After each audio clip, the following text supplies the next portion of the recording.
Amen. Well, it's just phenomenal to be here with you once again. Man, that was amazing worship. Let's give those guys a hand again. Thank you, Jesus. Now, I almost felt like it was the rapture, but I had to feel like, I shouldn't have been here if it was. But you get what I'm saying. All right. I just a note on. Thank you so much, Carol, for introducing me. It's a pleasure and a privilege to be with you at WITS, and I just love student energy to be, and especially with WITS alumni. I studied at WITS, SHB. This SH hall is so familiar. I think my blood is here on the floor somewhere. But it's always a great honor to be and come back to campus and to share and to talk to you, because I think two things that happens is that I feel I see what God has done over the years, number one. And number two, I think you can see someone that has been a student, that has served as you served, that has worshipped as you worship, and is still worshiping God. As a matter of fact, more in love now than what I was then. Thank you, Jesus. Amen. And that it is possible. So I trust that we're going to have a very encouraging time. Just a note on Thursday when we do Grow Evening with you, it's not just going to be this lecture. We're actually going to do much more than what we're doing here tonight. We're going to talk about worldviews, and trust me, you're going to be blown away. You're going to be blown away. This is one of the messages that changed my life. And I believe if you come on Thursday, your life is going to change in an amazing way. Not that it's going to change today as well, but today is almost like a foretaste for that, if you get what I'm saying. It's the hors d'oeuvres today. And then I also want to invite you to come on Facebook, because we've posted some photographs of you, of your Wits Grow guys from before. So go and tag those photographs. Would love to know who is in the photographs. I don't know you all. So go on the Facebook page, Leaders in Transformation. You'll find it on Facebook, or Lead Transform on Twitter, and just tag that for me. Will you do that? Please, I'll appreciate that. All right. So that's the main things out of the way. We also have a website called www.leadersintransformation.org, and you can go and register on there. We want to see that become really a major force on how believers can engage the marketplace. Are you with me? That is what Leaders in Transformation is all about. It is about preparing Christian believers for the marketplace and for marketplace ministry. This is why we exist, because there are seminaries and Bible schools that prepare pastors and full-time ministers for full-time preaching and so on. But there's nothing really that prepares people for marketplace ministry. Amen. And that is why we are wanting to bring that into fruition. So just as I launch in, I want to just pray and ask the Lord's blessing over our time here today, and then I want to share something that the Lord laid on my heart. So Father, we are so thankful today for your glory. Holy Spirit, come and rest upon us this morning in the name of Jesus. And may you speak to our hearts. It's always such an amazing thing to hear God. Come and speak to us. Speak to our hearts and speak to our minds, Lord.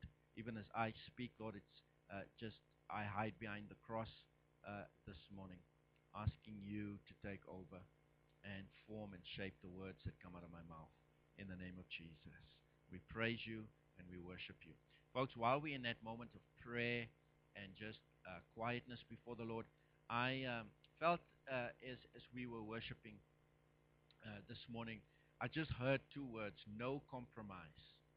And as I looked at how the service was unfolding, I just realized that that message was coming across over and over again in what all the other speakers have said before me, even this clip that we just saw now.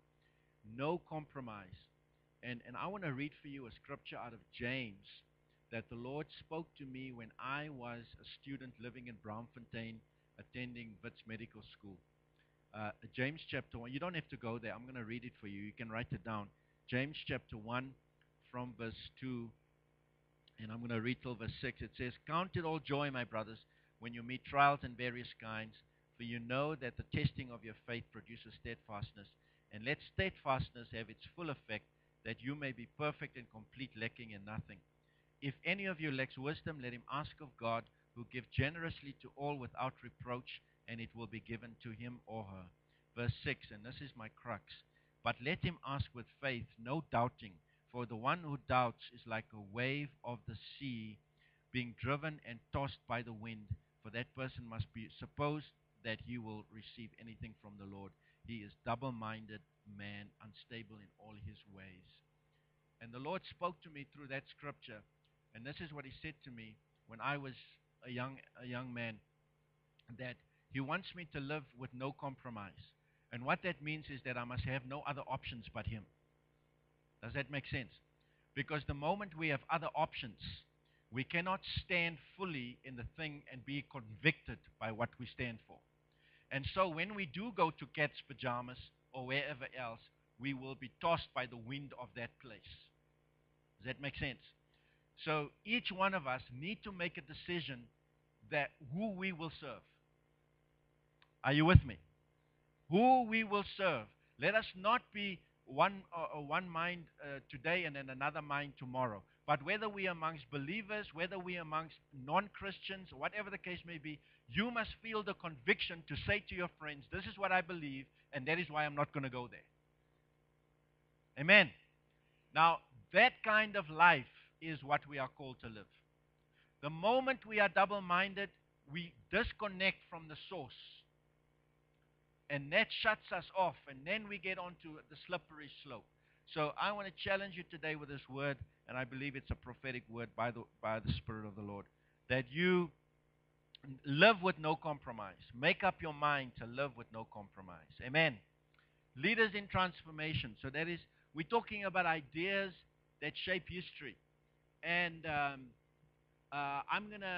it's also in line with this word of who we are. And I'm going to talk about 4 principles today. 4 principles about how ideas shape history. And then I'm going to give you a massive challenge. You are young and there's so much life ahead of you. And I'm going to leave you today with an incredible challenge. So let us start with what we want to talk about. The first slide. And it also is the first point that I want to make today.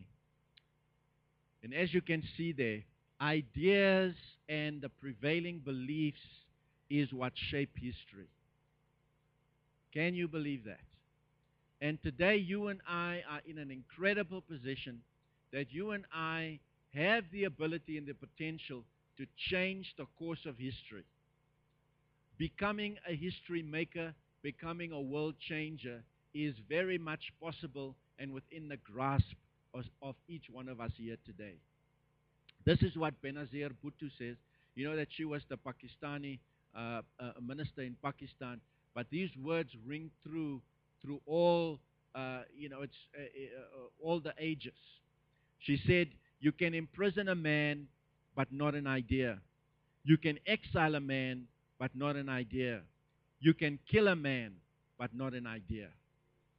And so, when we get a hold of the idea of God and we live it with full conviction, we may despair, we may fall by the wayside, but that idea won't. Are you with me? And this is really the legacy that you and I can leave, not only to our children, but to our nation and to our country, is that we leave ideas that change the course of history. It is within our grasp. You can open it for me, thanks. It's within our grasp, it's within our reach to accomplish this. Give me the next slide. Let me talk about Africa as we venture into this whole idea of ideas. Have you ever wondered what makes a nation poor and another one prosper? Have you ever wondered, or have you asked the question, why is it that Africa is the only continent to have become more poor over the last 2 decades? Have you ever wondered about these things? Have you ever wondered about the fact that Africa is the richest continent on the face of this planet? and yet it has the poorest nations on this planet.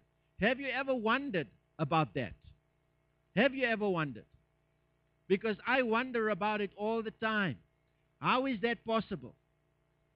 How is it possible that you and I, finding and walking upon this continent, the richest on the planet, and yet we are amongst the poorest in the nations? How we define the problem will shape our answer. How we define that question will shape the way that we're going to answer that question. And this is what I want to challenge you about today. You see, I can worry about my clothes tomorrow and all that kind of stuff, but that's small thinking. I think we need to think much bigger, much wider. We need to have a God perspective on where we live and how we live, because God is so big. Amen. And things need to change, and you and I can be that change agent. Now let's look at the next slide. Let me ask some questions. And I'm going to ask some questions that would speak to this problem that I've just highlighted to you today. The question is it the result of natural minerals and resources? In other words, is it because we are lacking those that we find ourselves in this precarious position? Is it? No, it's not. Why? Because Africa is producing 50% of the world's gold, a great percentage of the world's diamonds. Have you ever wondered that we are the ones that mine diamonds and then we buy them from the UK and everywhere else?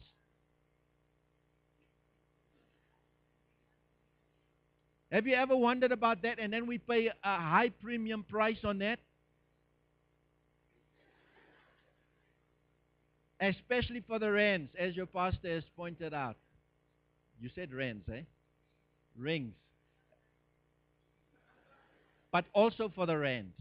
Because now they convert it into pounds or whatever, and then the exchange rate and all that stuff comes into play. You economics guys will know what I'm talking about. So we mine it, and then it gets value added somewhere else.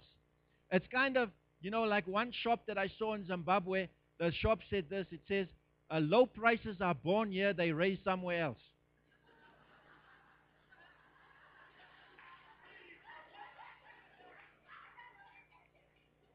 Okay, I see. I see that went over some people's head. Right.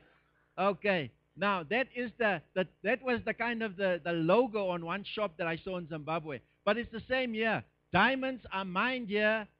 They are value added somewhere else. Are you getting what I'm saying? What I'm trying to say to you? 90% of the world's cobalt is produced on African soil. 50% of the world's phosphate. 40% of the world's platinum. It's got natural gas, iron ore, land and rivers and lakes. Somalia is the only resource-deprived nation, but so is Japan. Can you believe that? In Africa, Somalia is the only resource-deprived nation. But so, if you look at that, then we say, well, what about Japan? Because Japan doesn't have natural resources, and yet they are one of the largest economies in Asia. Are you with me? And you see, folks, the problem of the world is not a resource problem. The problem of the world is greed. Because if we say it's a resource problem, because that's what economists will tell us, that it's because of scarce resources. It's bollocks. It's not scarce resources. To say that we've got scarce resources is to say that we serve a God that didn't put enough on this planet to serve the people that He made. Are you with me? The resources is not the problem. It is that some people are greedy and they hog it all for themselves so that those who need it don't get it. That's exactly what it is. It's not a resource problem. Amen. Now, I'm not being political. I'm not being right-wing or left-wing or whatever the case may be. What I am is just telling you the truth as it is. The next question that I want to ask is it overpopulation? Is it that Africa's got too many people that we can't feed them, we can't look after them, or whatever the case may be? Folks, that is also not the truth. Why? Because 13% of the world's population is found on African soil. Do you know that China is providing 22% of the world's population? And Africa is much larger than China. Are you with me? India, 20% of the world's population. Japan, 21%. Japan has got 21% more people per kilometer than Somalia per square kilometer. Are you with me? It's a small island with a lot of people on it, and yet they are prosperous. And then I don't even want to talk about Singapore. Do you know that Singapore a couple of years ago was poor, downright outcast, the bad boy of Asia? Do you guys know about Singapore? Have you heard about Singapore? Do you know that it's a city-state? Okay, it's a city-state. And in one generation, Singapore was turned around to become the gateway of Asia. Everything that goes there and comes from there goes through Singapore. Say again? South Africa is the next one. But what I'm talking about, where things are now. Are you with me? So then I'm asking myself this question. Is it overpopulation? And my answer is a resounding no. Well, let's look at some other. Is it colonialism? The favorite one is because of the past, isn't it? It's because of the past that we find ourselves where we are today. Folks, we need to move beyond our past. Our past don't have a hold on us anymore. We recognize the devastation, we recognize the wrongs, we recognize all that stuff, but it's time that we live for the future. It's time that we step into the future. Well, we have seen devastation, we've seen woundedness, we know injustice, the Congo being a prime example, because the Congo is not able to get out of that cycle of war and killing and death, which was started from the colonial times. But then again, I'm asking myself about what about the USA? What about Australia? But what about Hong Kong? What about the city-state of Singapore, which was also colonized? And yet today they have risen to be their own brand, their own nation. Are you with me? And also the nations that were never colonized. What about Nepal and Afghanistan, who was never colonized, and yet they are finding themselves in a very deprived state of affairs. So I'm looking at our world and I'm asking myself some really amazing questions. I'm asking myself about Sweden. Sweden, who really doesn't really have much to go on, and yet they have some of the highest lifestyle prevalences in the world. Do you guys know this? And I'm asking myself, what are the reasons for these things? What are the reasons that we find ourselves in situations like this? And let me submit this to you. I believe it is because of the prevailing ideas and belief systems that are in that nation, in that country, that is keeping people in prison, that is keeping people bound in a cycle of poverty, in a cycle of being deprived, in a cycle of defeat. It is our mindsets. You see, Elijah, one of our bishops in South Africa, Elijah Maswangani, yes, thank you for that. He said this, he said, Africa is not poor, it's the African that is poor. That is what he said. Africa is not poor, it is the African that is poor. It is our mindset. We need a radical brain transplant. We need a radical mind overhaul. We need a new software program to run in our hardware, if I can put it that for the computer science guys. We need a whole new download of who we are, who God is, and what our destiny is. Amen. Otherwise, we can only repeat the destiny from which we have come.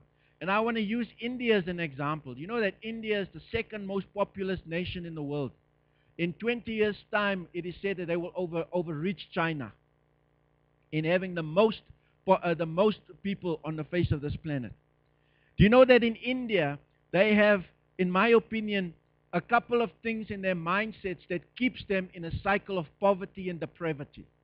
One of them is the caste system. You know about the caste system of India, where you get the Brahman class, you get the untouchables right at the bottom, and classes in between, and those classes don't mix with each other. It is unacceptable for the classes to either fellowship or socialize or even marry or whatever the case may be. It is unacceptable. So you find that one class of people are being treated as less than animals. And so they believe that they are less than animals. I don't know if you can even conceptualize this reality, but this is how people live in India. If you're born of a certain class, you can't break out of that philosophy, out of that mindset. And it keeps them in that place of depravity and poverty and also a failure. This is their legacy. This is how it's always been. How can we change it? The second thing is reincarnation. The whole belief about reincarnation. Have you heard about reincarnation and karma? You guys are aware of that. Now, I want to show you how that belief has an impact upon how people are living. Reincarnation basically states that we are based on our karma. Karma is how you have lived your life, whether it be good or bad. When you've lived a good life, you will come back as some better person in your future. Are you with me? If you lived a bad life, you will come back as something worse. Like you'll come back as a mouse or something. Are you with me? But now, how this impacts them is that India is the second largest rice producer with the largest rat population in the world. Why? Second largest rice producer with the largest rat population in the world. Why? Because they can't kill rats. Why? Because I may kill my grandmother.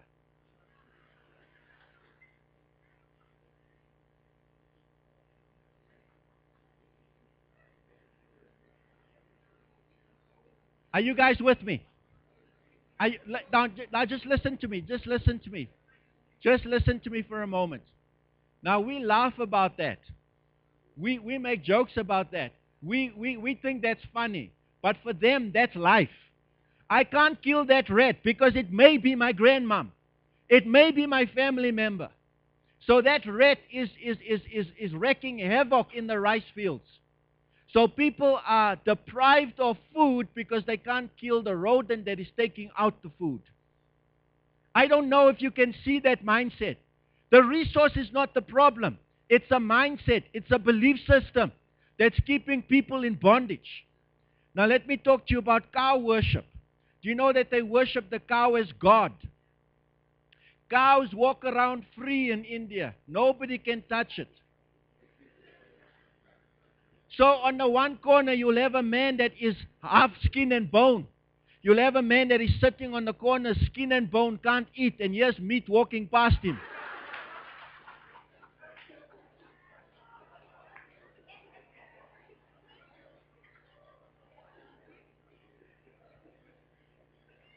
Now you see, again, it sounds funny. It sounds ridiculous. It sounds hectic. For us that are on the outside of that mindset, we're looking into that mindset and we're wondering, what is wrong with these people? How can you have a whole piece of meat walk past you and you're dying of hunger? How is that possible? But in their mind, this is God. This is God. You worship God. The cow is God. Are you with me? I'm telling you these things to prove to you that our mindsets and our beliefs is what's causing us to be in prison. It's what we believe, it's what we think of in our heart and in our minds that's keeping our nation in poverty. It's a mindset. If we continue with the victim mindset, it's the past, it's the Westerners that is keeping me in prison. No! Then that's where I'm going to live. If I continue to live that other people owe me something, then that's how it's going to be. Are you with me? We need to break out of that mindset. That time is over. It's a time to go forward and build, take responsibility for our nation and make it the greatest. Are you guys with me today? Thank you, Jesus.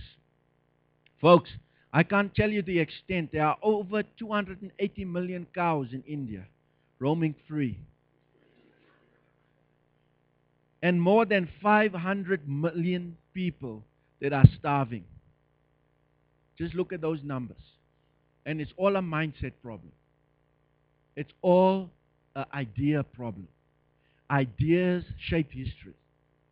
Now, we can't look at these things. Now, I know we live in a world where we look at all philosophies as equal. Oh, Christianity is that. There's Islam is that. There is Hinduism is that. Everything is equal. We accept each other as brother and sister. But if you look underneath and you examine the premise from which it is built, you will find depravity and poverty and all kinds of things. See, that's why I believe in Jesus. Jesus sets us free, doesn't put us in prison. He even gives us the choice to worship Him, and He's God. Wow, man! That's amazing. You have to examine every philosophy, every belief system to its foundation and build it up again and find out what it is. What is the impact of that belief system? That is why we preach the gospel. I believe every person in this world has the right to believe whatever they want to, but they have the right to at least hear the gospel of Jesus Christ at least once. At least once. No compromise. Muslims need Jesus. Hindus need Jesus. Buddhists need Jesus. I will say it irrevocably, uncompromisingly, unashamedly, whatever you want to call it, I will say it in that way. They need Jesus. I have lived amongst Muslim people. I have seen the difference. I've lived amongst Hindu people. I have seen the difference. Jesus makes the difference.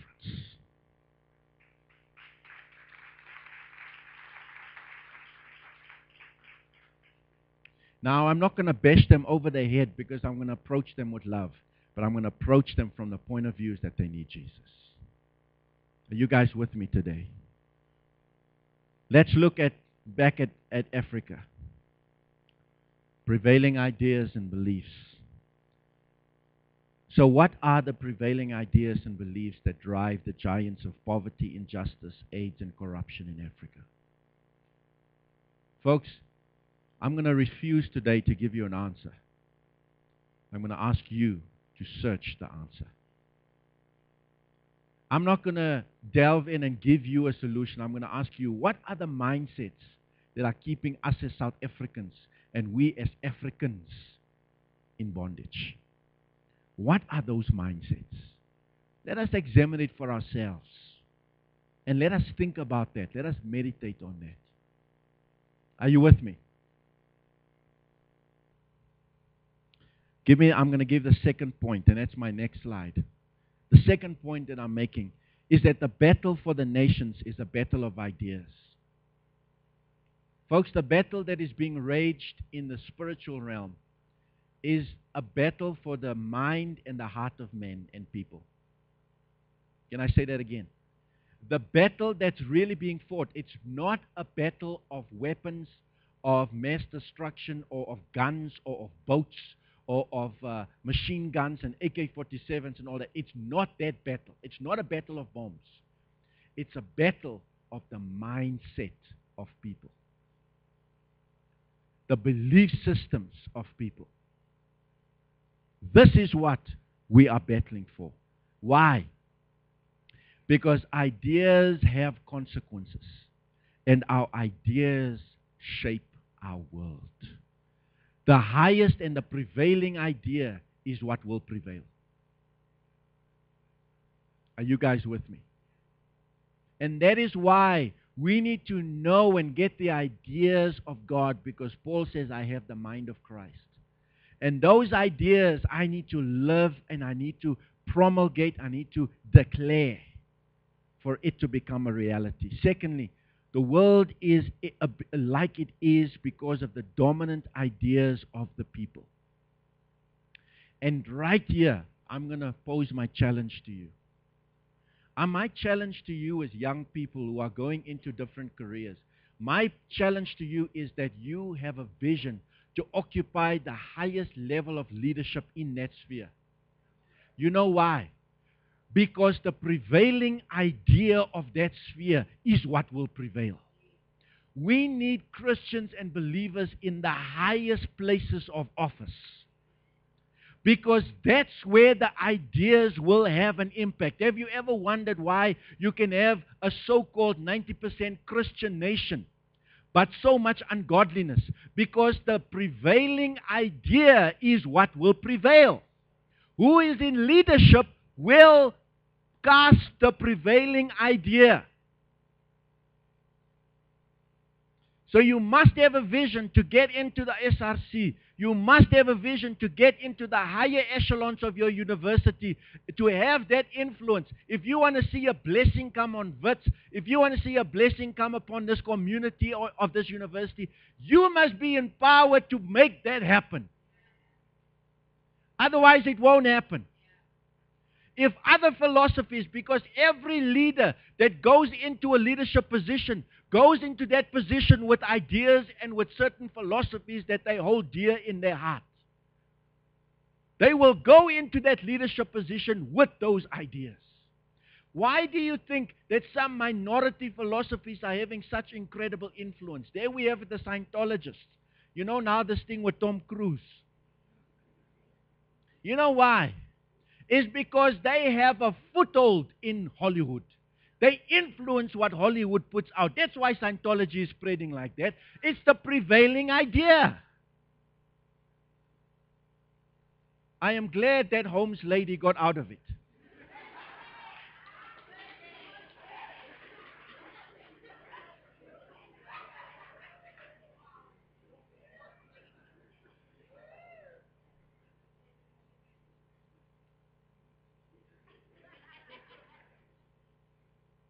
Are you guys with me? You see, it's time that you and I open our eyes.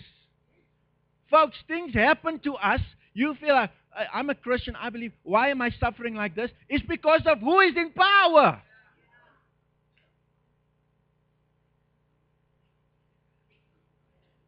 God didn't put them there. All that is necessary for evil to flourish is for good people and godly people to do nothing. To say nothing, to just accept the status quo. You see, my opinion, this is the problem with us South Africans. We just accept everything.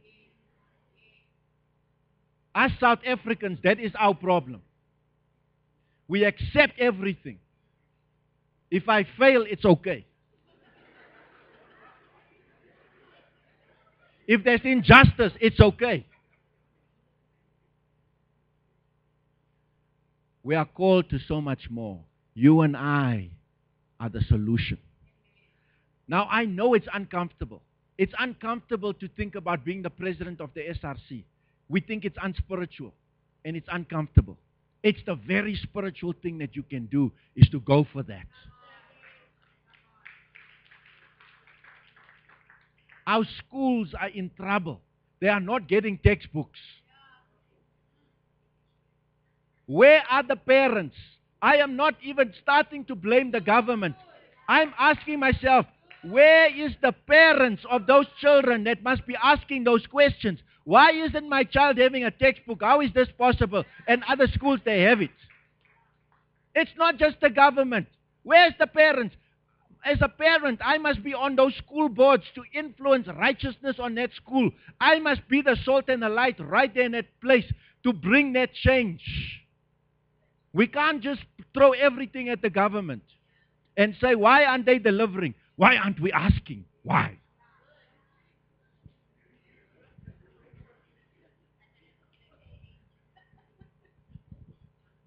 Folks,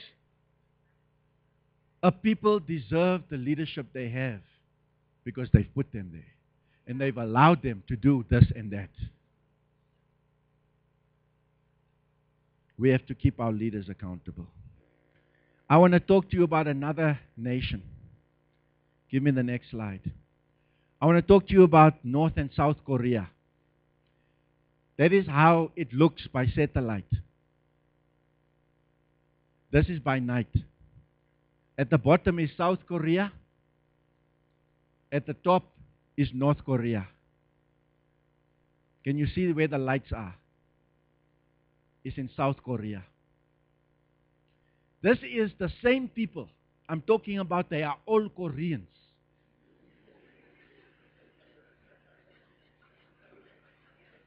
Maybe I just want to make sure you know who we're talking about. They may have a little bit of other people there, but they are Koreans mostly there. North and South, same people. Same people. Dark on top, light at the bottom. Why? Ideology.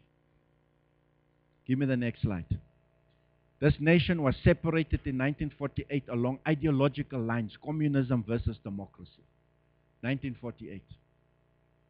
The one adopted a view of no God, that the government is God, that the guy on top of the military and the government, he is the very impersonation of God, versus religious freedom in the South.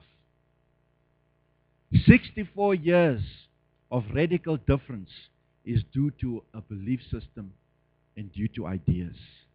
Can you believe that? Give me the next slide. That one. South Korea and North Korea. South Korea, the UN Development Index, it is 27 out of 193 countries in terms of development. South Korea is developing at a rate that is faster than any other nation in the world today. They are the ones that are bringing us Samsung, Hyundai.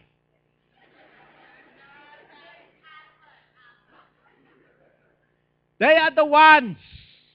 South Korea, they are the ones. Samsung now is rivaling iPhone. They are the two big ones.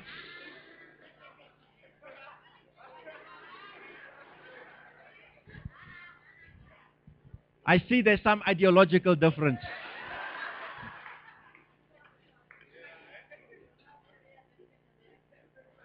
But listen, but what I'm stating to you is the fact.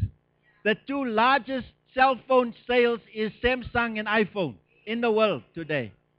Eh? Okay, all right. In 1950, South Korea had a poor GNP with $50 per person per year in 1950. Now, it is the third largest economy in Asia and the 10th largest in the world. 1950 to now. Those people worked. Those companies worked. They changed their destiny. The life expectancy in South Korea is 78.7 years and it's increasing all the time. It's the 5th largest car manufacturer in the world. 9 out of the 10 largest churches in the world is found in South Korea. 9 out of the 10 largest churches in the world, with millions of people attending one local church, is found in South Korea. On the other hand, we have North Korea. It is ranked at 1,771st in terms of its poverty index. It has a stagnant economy. It is crippled by poverty. All the money is being poured into weapons development and weapons technology.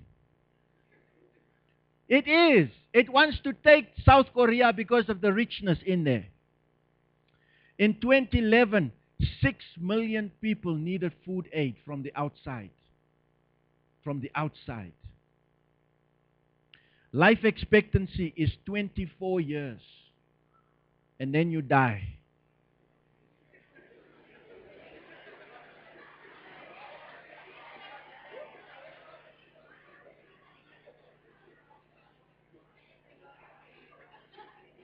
Folks,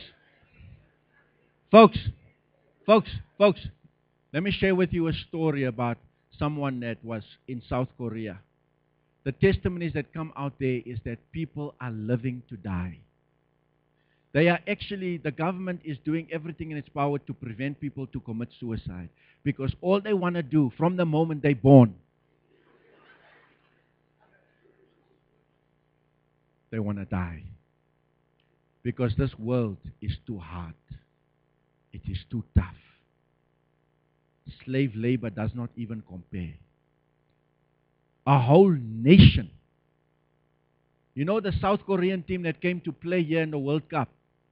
Have you heard stories about some of them disappearing? You haven't heard it. They don't want to go back to to North Korea. I'm talking about North Korea, the North Korean team, not the South Korean team, the North Korean team. My mistake, sorry. They don't want to go back there. There is one car for every 20,000 to 25,000 people.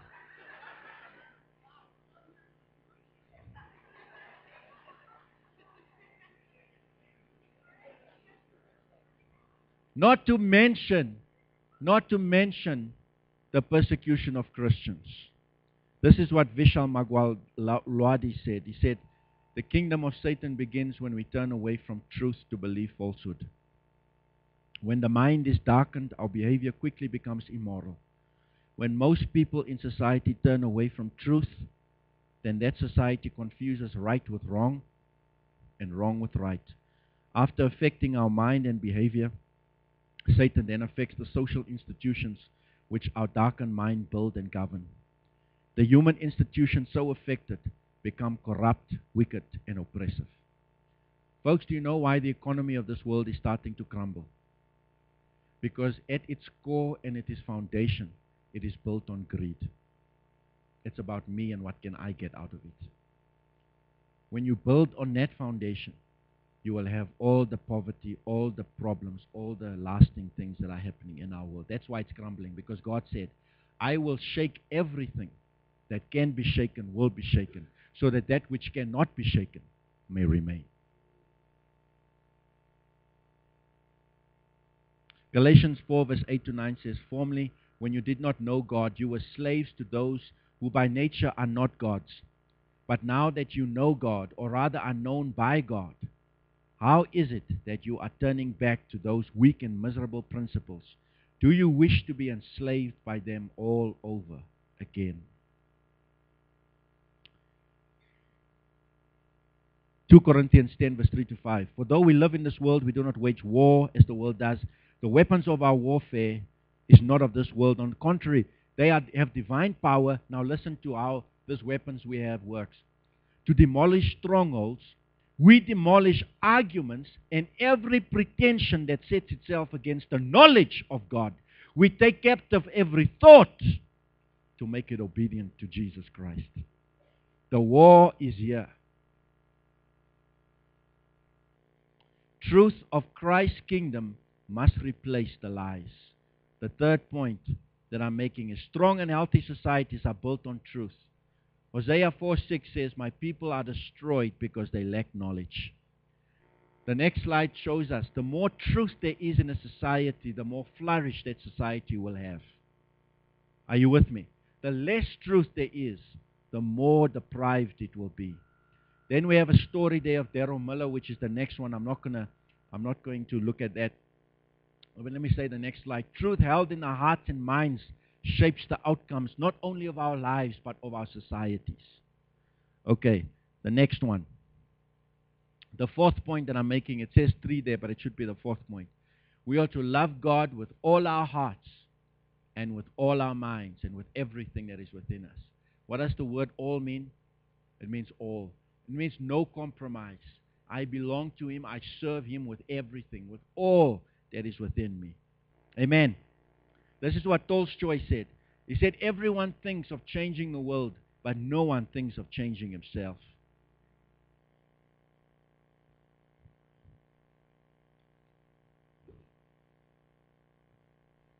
I'm struggling to get my page here. We need to renew our minds about life. What we believe and what we think shapes who we become and what and how we act. We are shaped by either the lies or truths we believe, and so influence others who influence others, etc. We may have good intentions to live well, but good intentions are not good enough. Good intentions plus bad ideas and beliefs will result in devastation. Matthew 22 verse 36 to 38 says, Teacher, which is the greatest commandment of the law? And Jesus replied, love the Lord your God with all your heart, beliefs, and with all your soul, emotions, and with all your mind, thought. This is the first and greatest commandment. Charles Colson said this. He said, in every action we take, we are doing one of two things. We are either helping to create hell on earth, or helping to bring down the foretaste of heaven. We are either advancing the rule of Satan or establishing the reign of God. There is no demilitarized zone. My last slide. Who has your heart, your soul, and your mind? Ideas have consequences. Nations are shaped by the dominant ideas of its leaders or its people. The more truth in the foundation of a nation, the more health and strength that nation will have. We shape the world or agree with its shaping by others. This is the question. Are we influencing the world for better, or are we being influenced for the worst? Let's bow our heads.